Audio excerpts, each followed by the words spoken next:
isi hatimu ya Allah. Kami siap dibentuk, kami siap diajar sesuai kehendak-Mu, sehingga kami bisa menjadi alat kemuliaan Tuhan di akhir zaman ini. Seperti pujian yang kami nyanyikan Tuhan, hari ini Tuhan pasti pulihkan kami, hari ini Tuhan pasti ubahkan hati kami.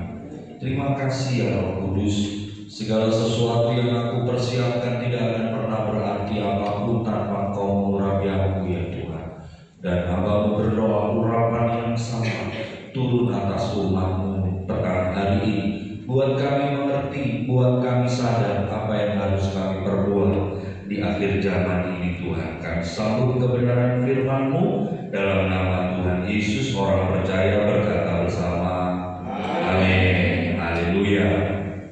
Saya dulu, Bapak Ibu Saudara dulu ya. Saking seringnya khotbah undang saya, sampai saudara lupa sebenarnya. Ayo sebelum kita dengar firman Tuhan, kita deklarasikan iman kita. Waktu saya bilang percaya Yesus, diberkati, badan sehat, umur panjang, mati masuk surga. Bisa kan? Ya, 1, 2, 3. Percaya Yesus, diberkati, badan sehat, umur panjang, mati masuk surga. Amin. Tepuk tangan dulu bagi kita. Kita belum baca Alkitab dulu ya, baca firman. Saudara buru-buru aja ya. Capek banget kelihatannya ibadah Sabtu itu ya. Keburu-buru mau ke PRJ mungkin ya hari ini. Kisah Para Rasul 13 ayat 22. Ayat ini juga yang saya berikan kepada Kosti waktu saya ditanya temanya untuk hari ini. Mari kita baca sama-sama firman ini. Saya berdoa yang baca masuk surga, yang nggak mau baca terserah masuk ke mana ya. 2, 3. Setelah Saul disingkirkan, Allah mengangkat Daud menjadi raja mereka. Tentang Daud, Allah telah menyatakan, aku telah mendapat Daud bin Isai, seorang yang berkenan di hatiku dan yang melakukan segala kehendakku. Amin. Silakan duduk, berbahagialah kita yang merenungkan dan melakukan firman Tuhan itu siang dan malam dalam hidup kita. Amin. Saya supaya nggak lupa ngomong dulu terima kasih ya, masih dikasih kesempatan baik untuk Bapak Ibu Gembala dan para pengurus di tempat ini. Tadi waktu saya mandi, saya bersyukur sama Tuhan. Tuhan ingatkan saya melayani di GBPS ini sudah mengalami 3 raja ya, dari Pak Marvel, Pak Mari, sama sekarang Pak Hensen, saudara ya. Puji Tuhan ya. Dan saya bersyukur masih dikasih umur panjang. Bagaimana dengan Bapak Ibu Saudara, bersyukur masih hidup hari ini? Amin. Haleluya ya. Kita baca ayat ini dan kita renungkan bersama. Ada 3 tokoh di Alkitab yang ada labelnya berkenan dari Allah. Yang pertama siapa? Yang tahu tak kasih dia? Jangan ngomong saudara, ya Daud ini, ya saudara harus baca. Yusuf tidak dikasih label berkenan Pak. Itu sempat saya diskusikan sama istri saya juga sebut nama Yusuf. Kenapa Yusuf enggak? Ada 3 nama. Yang pertama Gideon, yang kedua Daud, yang ketiga Yesus sendiri. Gak ada nama lain yang Allah menetapkan aku berkenan kepadanya kecuali 3 nama ini. Saudara. Yusuf orang baik, orang benar, tapi Allah gak bilang Yusuf berkenan. Ayub orang benar, tapi Allah gak bilang Ayub orang berkenan. Daud hari ini saya kemukakan buat saudara, bahkan Daud ini 2 kali disebut berkenan. Ayo lihat di Alkitab 1 Samuel 13 ayat 14. 1 Samuel 13 14 saya bacakan buat saudara. Tetapi sekarang kerajaanmu tidak akan tetap. Tuhan telah memilih seorang yang berkenan di hatinya, dan Tuhan telah menunjuk dia menjadi raja atas umatnya, karena engkau tidak mengikuti apa yang diperintahkan Tuhan kepadamu. Jadi waktu Samuel temui Saul dan Samuel sampaikan bahwa Saul akan diganti oleh seseorang, dan Samuel bilang Tuhan sudah menetapkan memilih seseorang yang berkenan di hatinya, yaitu Daud. Bapak Ibu Saudara dengar 23 September kemarin ada beberapa hamba Tuhan yang diawali dari seorang hamba Tuhan dari Amerika yang berkata bahwa 23 September itu akan rapture. Yang hari ini gak hadir dan sudah rapture 23 September kemarin. Enggak ya. 23 September kemarin itu rapture. Saya dengar berita itu, saya kumpulkan istri dan anak saya berdoa bersama-sama. Saya sampaikan ada nubuatan 23 September itu rapture. Kemudian didukung lagi oleh fakta-fakta yang terjadi di Israel. Jadi Allah itu tidak pernah pakai penanggalan Jawa. Jadi Allah nggak pernah kenal itu wage, pon, legi, paing, nggak ada sebenarnya ya kan. Allah juga tidak pernah pakai penanggalan Arab. Yang Allah pakai adalah penanggalan Israel. Kenapa 23 September itu dibenturkan dengan hari raya yang terjadi di Israel, yaitu peniupan sangkakala. Dan itu benar-benar dihitung 23 September itu sesuai fakta bahwa akan terjadi rapture. Kemudian anak saya Samuel bertanya begini, kalau seandainya 23 September itu Tuhan Yesus gak jadi datang, bagaimana? Ya gak bagaimana. Ya kan? Loh, itu gak cuma anak saya loh, ternyata ada juga teman saya hamba Tuhan yang juga tanya, kalau 23 September gak jadi datang terus bagaimana? Ya gak bagaimana, itu berarti Tuhan masih kasih kita kesempatan. Saudara boleh tanya istri saya, selalu waktu malam kita doa, saya selalu mimpin doa dan saya katakan begini, kalau seandainya malam ini Tuhan Yesus datang, kami percaya firman-Mu berkata, di mana Engkau ada, kami pun ada. Jadi intinya adalah begini, bukan soal kapannya Yesus datang, tapi kesiapan kita, posisi hidup kita, apakah kita siap untuk rapture. Nah, hari ini kita belajar bahwa apapun yang terjadi di dunia ini untuk menyambut kedatangan Tuhan tidak lain dan tidak bukan kecuali menempatkan hidup kita ini berkenan kepada Tuhan. Saudara boleh aktif ke gereja seperti saya boleh aktif penginjilan, boleh aktif pelayanan, khotbah kemana-mana, tapi kalau Tuhan bilang aku nggak berkenan, nangis sudah, bener nggak? Tiba-tiba nanti saya berhadapan dengan Tuhan, terus Tuhan bilang begini, nyala kau dari hadapanku karena aku tidak kenal kamu. Coba, sudah kita relakan waktu kita, uang kita, tenaga kita, tapi pada akhirnya Tuhan bilang aku gak berkenan. Nah, kita malam ini belajar dari Raja Daud. Saudara, kita tahu bersama siapa Daud. Daud ini seorang pembunuh. Bahkan kalau dia hidup di zaman kita hari ini, hukumannya dia berat karena dia adalah otak pembunuhan. Yang kedua, dia bisa kena pasal pembunuhan berencana. Untuk waktu Daud merencanakan pembunuhan terhadap Uria, pasal itu belum ada di sana, tapi Allah tahu dengan langsung. Bahkan waktu itu hukumnya nyawa ganti nyawa, gigi ganti gigi sudah. Dan darah itu berteriak dengan nyaring kepada Allah sampai hari ini.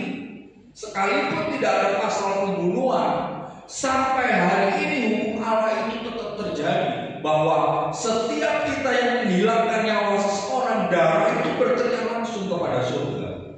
Jangan pernah membunuh ya. Amin. Ngomong sama sebelah, jangan jadi pembunuh. Kamu masih lari kemanapun, tetap nanti Tuhan kamu ya. Nah, Daud ini pembunuh, saudara. Sudah begitu dia juga jatuh dalam dosa perzinahan. Uria suaminya dibunuh. Ada raja yang pengangguran loh. Dia jalan-jalan di istananya. Dia lihat Bathsheba mati. Dipanggil, dikawini. Dia juga bukan bapak yang berhasil. Dia orang tua yang gagal. Karena apa? Dia justru diancam mau dibunuh oleh anaknya sendiri. Siapa namanya? Absalom. Dia dikejar-kejar oleh anaknya sendiri. Ada banyak kelemahan, ada pelanggaran-pelanggaran yang dia lakukan. Dia bukan manusia benar menurut pandangan kita, tapi Allah berkata, aku berkenan kepada. Gak benar-benar banget lo Daud ini. Seperti siapa? Seperti siapa? Gak bisa ngaku saudara ya kan? Kenapa saudara gak berani ngomong seperti saya Pak ya kan? Kenapa gitu saudara ya kan? Waduh. Untuk tahun ini kan selama ini kita nggak pernah latihan gitu ya. Untuk tahun ini setelah saya selesai pelayanan nanti ayo kita foto bersama ya. Nah nanti saya bawa ke jemaat di mana saya melayani, saya akan cerita kemarin saya pelayanan di GBPS Kali Yasin, orang-orang benar semua. Dan yang kedua saya akan berdoa sama Tuhan, tolong jemaat GBPS Kali Yasin cepat-cepat diangkat ya kan, supaya tidak terkontaminasi di dunia ini ya. Nah, saudara perhatikan baik-baik, Daud bukan orang yang benar-benar banget gitu, tapi Tuhan bisa bilang aku berkenan kepada. Nah kita lihat dia 3 hal ini yang dilakukan oleh Daud, dan ini yang harus kita persiapkan di akhir zaman ini.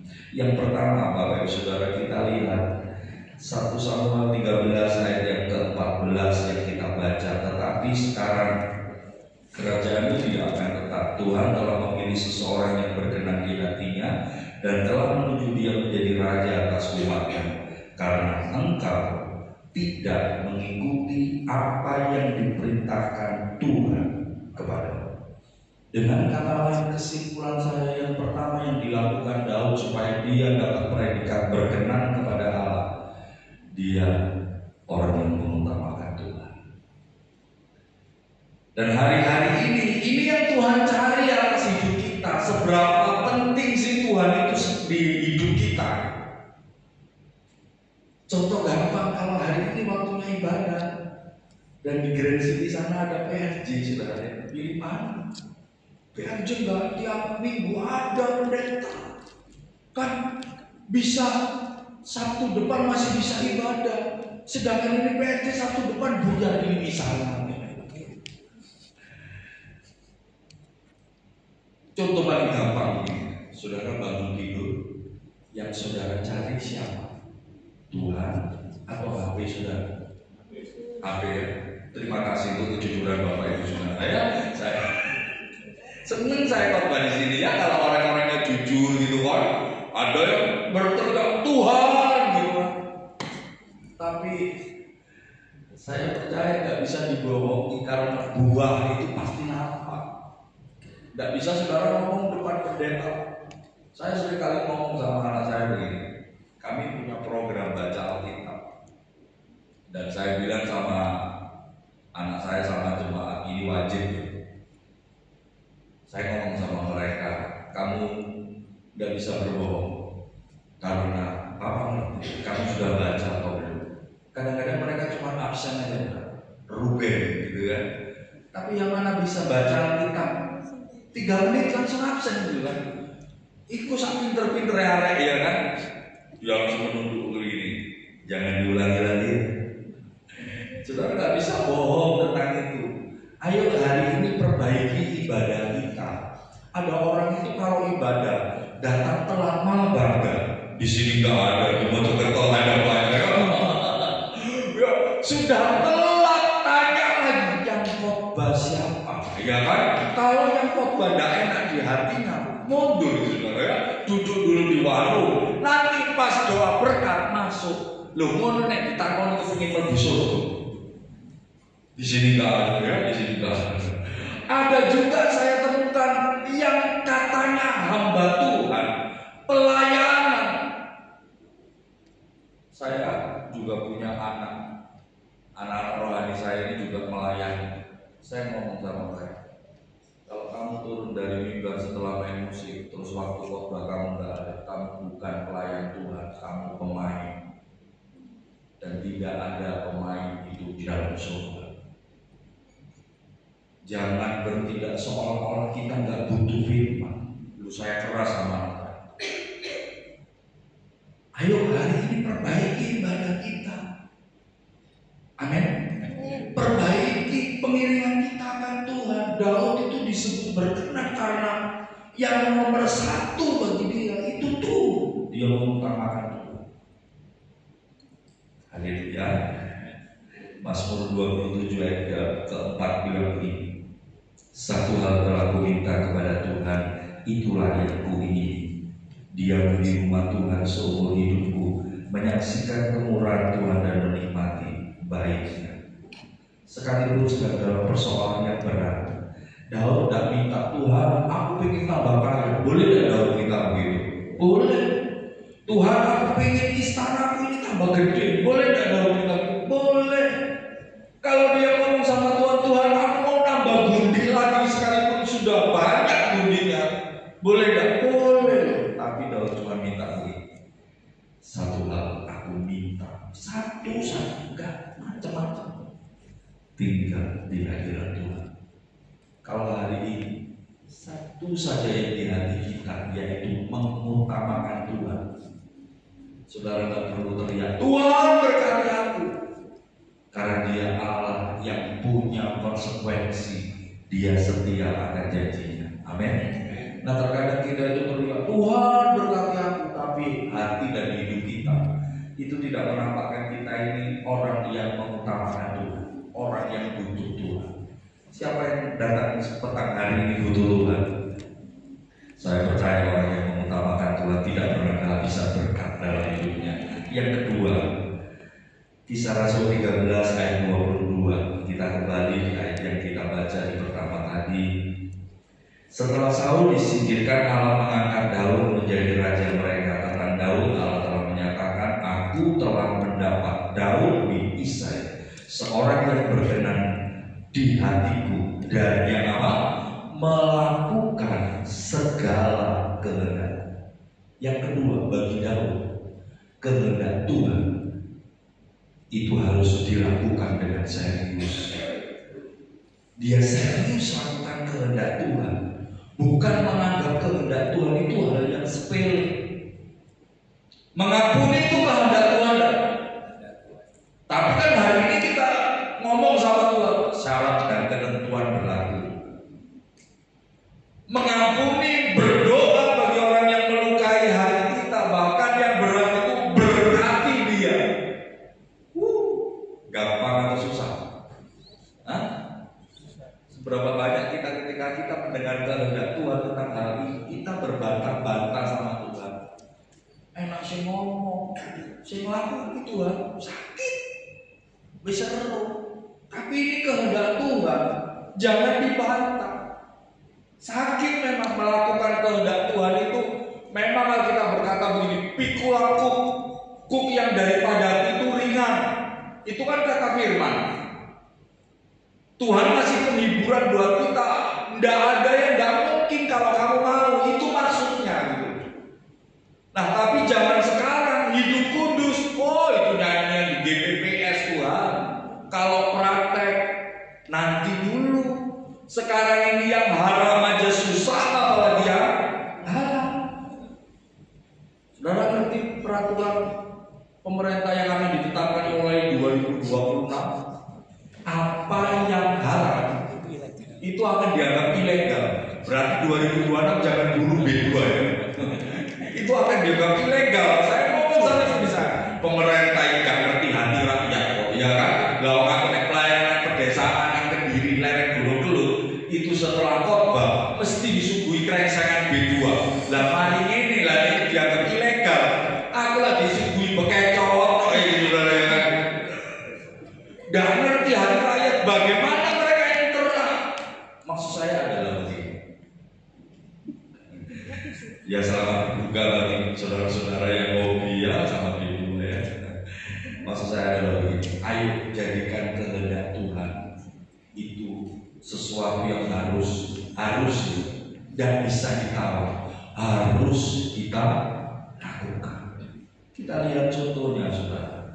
1 Tawarin 22 ayat 14 sampai 16. Saya bacakan buat saudara ya.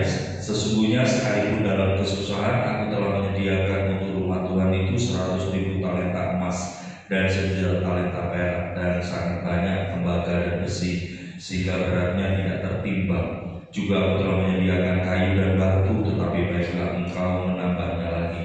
Lagi pula engkau mempunyai sangat banyak pekerja, yakni pemahat-pemahat batu, tukang-tukang batu dan kayu dan orang-orang yang ahli dalam segala macam pekerjaan, emas, perak, tembaga, dan besi yang tidak terhitung banyaknya. Mulailah bekerja, Tuhan kiranya menyertai engkau.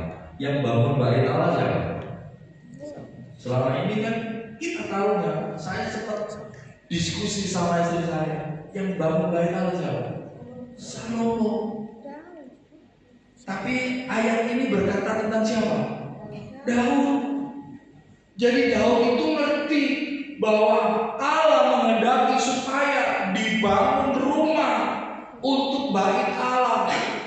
Sekalipun Tuhan ngomong sama Daud, bukan kamu tapi anakmu, karena tanganmu sudah banyak menumpahkan darah. Tapi lihat apa yang dilakukan Daud. Selama ini kita ngertinya cuma Salomo yang bangun. Tapi kalau saudara baca Alkitab, saudara akan temukan bahwa sekalipun bukan Daud yang disebut bangun rumah, dia mempersiapkan semuanya. Bahkan saudara baca ya, besi perak yang gak terhitung banyaknya, itu yang ngumpulin Daud. Tapi yang disebut Salomo, Daud marah? Enggak. Kalau hari ini saudara yang masak, saudara masak repot, yang belanja, yang masak, terus tiba-tiba ada orang yang nyebut begini, bukan nama saudara yang disebut, yang disebut justru tetangga saudara. Itu kalau manusia zaman sekarang marah nggak? Tapi orang GBPS semuanya rendah hati, nggak ada yang marah, beneran kan? Saya mau berangkat pelayanan, saya terbiasa begini. Kalau saya mau pelayanan ada acara, saya selalu nggak bisa tidur. Jadi tidak tahu itu kelainan atau kelebihan. Saya ini bingung sampai hari kan. Pokoknya kalau besok pagi saya berangkat ke Gunung Kawi, bukan ke Gunung Kawinya ya, lereng Gunung Kawi. Di situ ada GPDI, saya diundang di situ. Jam 4 pagi kami berangkat. Itu jam 2 saya sudah nggak bisa tidur lagi. Nah, saya hari itu bikin kopi. Saya cari gula dan nemu sudah. Terus otak saya ini berkata begini, sekali-sekali dicoba. Saya bikin kopi pakai garam. Istri saya turun, saya masak gulanya sampai habis. Istri saya nggak terima. Loh, ada kok. Bener, saya yang kurang tekun nyarinya. Ternyata apa? Lurahnya dapur lebih ngerti, ya kan? Ada ternyata gula. Tapi saya sudah kadung bikin kopi pakai garam. Saya mau tanya kepada saudara, orang itu bikin kopi, komposisinya apa? Air panas, gula, sama kopi. Tapi minumannya disebut apa? Kopi. Gula pernah marah enggak? Enggak pernah. Air panasnya pernah marah enggak? Enggak, protes loh. Jemaat di GBPS Karyasi bagaimana? Aku sing nyumbang gereja, sing ngresiki gereja aku, sing noto batu aku, wis pokoknya sembarang-barang aku. Tapi sing disebut kostek di sini kan ada ya, itu contoh umpam lir pamane asune lir rakyat imani gitu saudara ya, kata orang desa kan begitu. Ayo hari ini belajar seperti Daud, apa yang jadi kehendak Tuhan, enggak menonjolkan diri. Dia yang siapkan semuanya. Salomo yang tinggal bangun. Tapi yang disebut bukan kamu, Salomo anakmu yang bangun. Dia nggak protes apapun. Percaya promosi datangnya dari Tuhan. Amin. Hanya orang yang nggak kenal Tuhan yang suka protes. Orang yang unjuk rasa di jalanan itu nggak percaya Tuhan sekalipun KTP ini Kristen. Nek ono wong Kristen apalagi jemaat di GBPS Karyasi melo unjuk rasa, itu perlu dibaptis 5 kali lagi. Kalau perlu bukan tumpang tangan, tumpang kaki.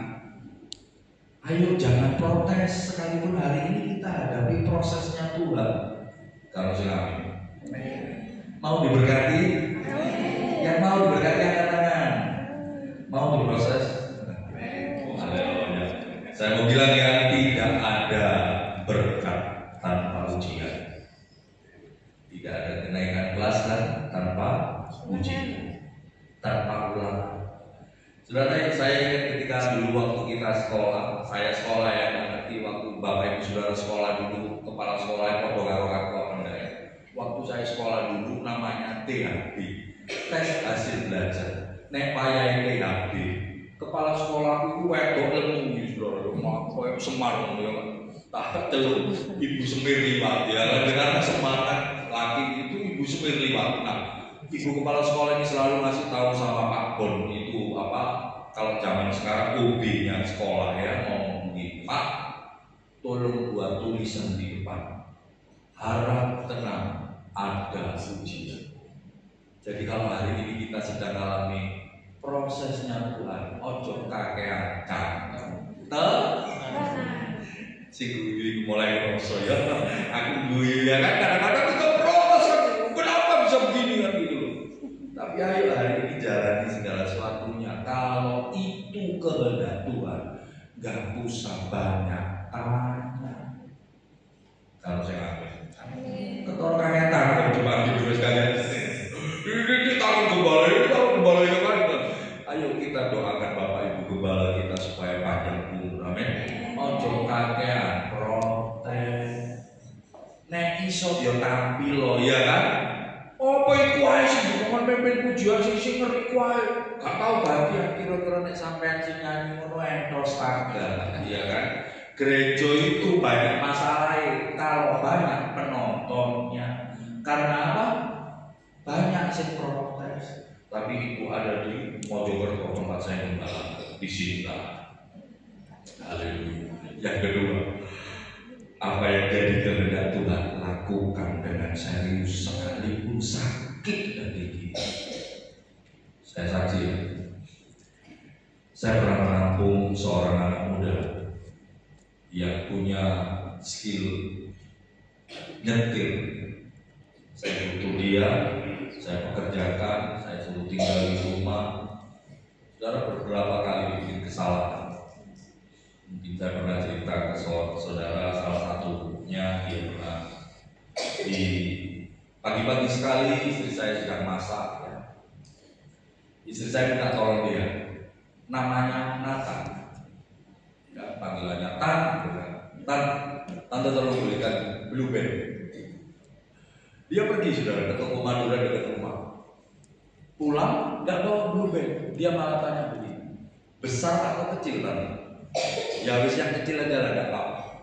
Berangkat lagi dia saudara ke toko itu, pulangnya nggak bawa blue band, malah bawa pulpen. Terima kasih ya sudah tertawa ya. Untung anaknya tidak ikut sama saya sekarang. Nah, terakhir dia mengendarai Travelo, nabrak saudara. Saya sempat berurusan sama yang ditabrak yaitu Honda Brio. Honda Brio-nya langsung masuk di bengkelnya Honda, 18 juta. Travelo saya kena 6 juta. Waktu saya kumpulkan istri sama anak-anak saya, anak perempuan saya itu sampai nangis. Kok papa yang harus bayar? Saya bilang sama anak saya, apa yang papa lakukan sekarang itu adalah taburan yang mungkin nanti kalian yang menang. Tapi kan papa gak salah. Kadang-kadang kita hidup, saya ngomong sama anak saya Louis perempuan ini, kadang-kadang kita hidup, kita sudah lakukan apa yang benar, tapi kita bisa juga diposisikan salah. Sabar ya. Sudah gitu mereka laporan saudara ya, pulang sekolah. Nathan nyetirnya ngawur Pak. Istri saya ini hampir mati saudara ketika disuruh nganter ke Kediri. Itu truk mau diadu sama dia. Sampai istri saya teriak, dia baru sadar. Tapi firman Tuhan mengajar begini, lepaskan pengampunan. Saudara boleh tanya sama anak rohani saya, sampai hari ini dia masih saya gembalakan. Kalau saudara muangkel rasanya ya kan, nek iso yo wis lah, wis keluar itu wis bersyukur. Enggak, Saya percaya diri selama Tuhan masih kesempatan buat saya tuh gembala lagi. Tak ingoni. Saudara, sampai hari ini dia tidak merasa berhutang sama saya. Wis melayani orang. Suatu ketika saya sarapan dulu kalau mau ke Mojokerto ya, mampir makan sekeluarga. Terus tiba-tiba kita ngomong tentang seseorang. Anak saya langsung ngomong begini, "Bang, orang itu bagaimana kan? Orang itu punya utang sama kita." Saya ngomong sama, "Papa mama sudah janji kita rilis." "Hah? Maksudnya?" "Ya sudah ya. Tapi saudara dengar baik, kalau saudara berhutang sama hamba Tuhan dan hamba Tuhan itu masih nagih saudara masih bisa tertawa. Tapi kalau hamba Tuhan itu sudah diam dan nagih saudara, hati-hati saudara. Karena dia langsung ngomong sama yang punya surga. Itu lebih berat saudara, ya kan? Saya diam, ya saudara. Apa yang kau tabur itu yang kau tuai. Dan terbukti sampai hari ini. Waktu saya melakukan kehendak Tuhan bilang, rilis, jangan ditagih. Saya ngomong sama istri saya, jangan pernah tagih orang yang hutang sama kita. Dan sampai hari ini kami tidak pernah tuh sampai tidak bisa makan.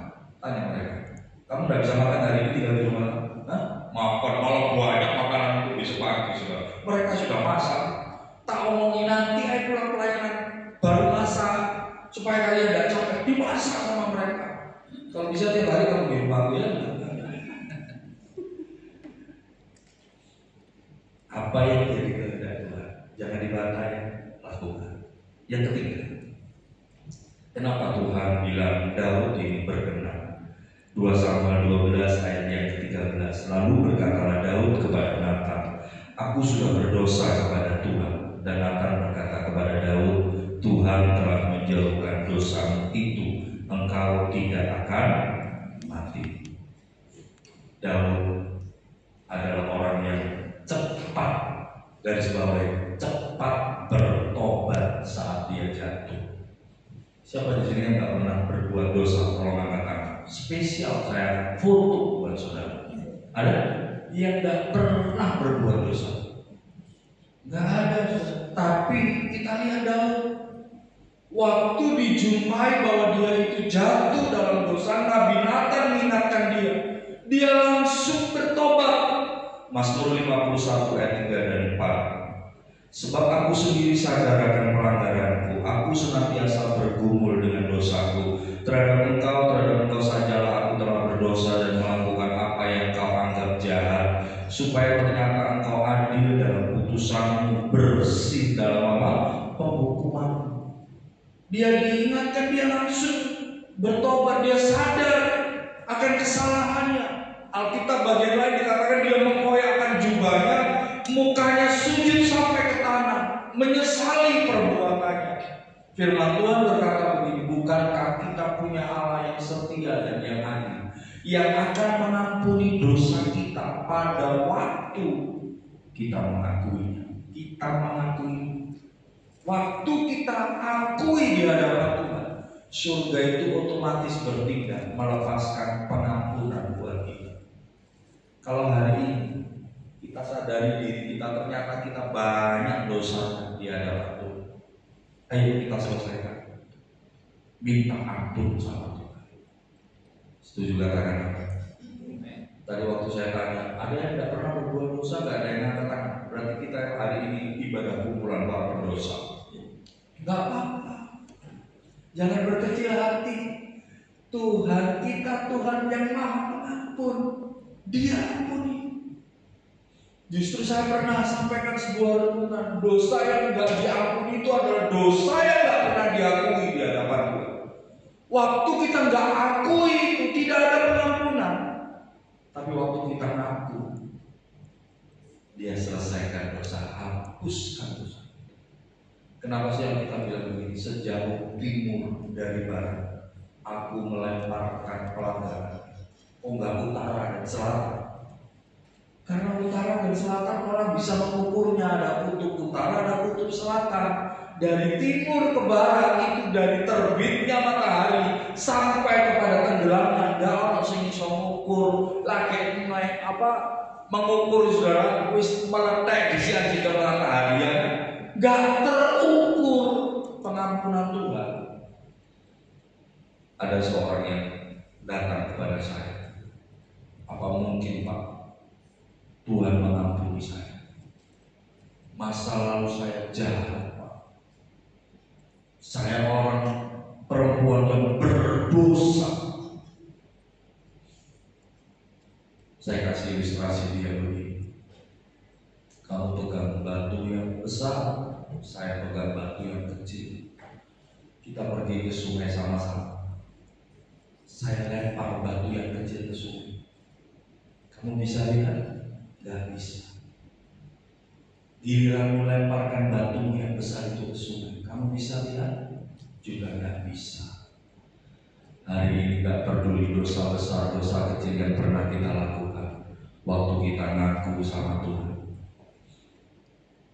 Tuhan melupakan. Kalau saya amin.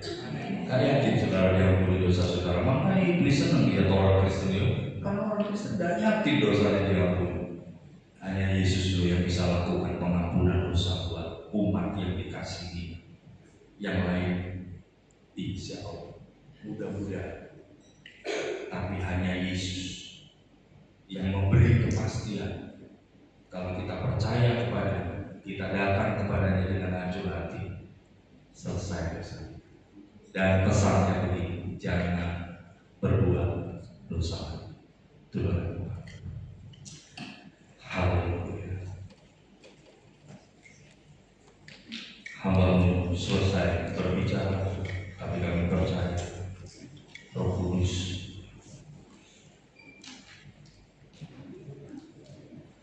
bekerja lebih lagi atas hidup kami. Kami rindu Tuhan, selesai ibadah ini bukan cuma sekedar mendengar, tapi kami boleh menjadi pelaku akan firman. Terima kasih ya Tuhan. Aku mengasihi Engkau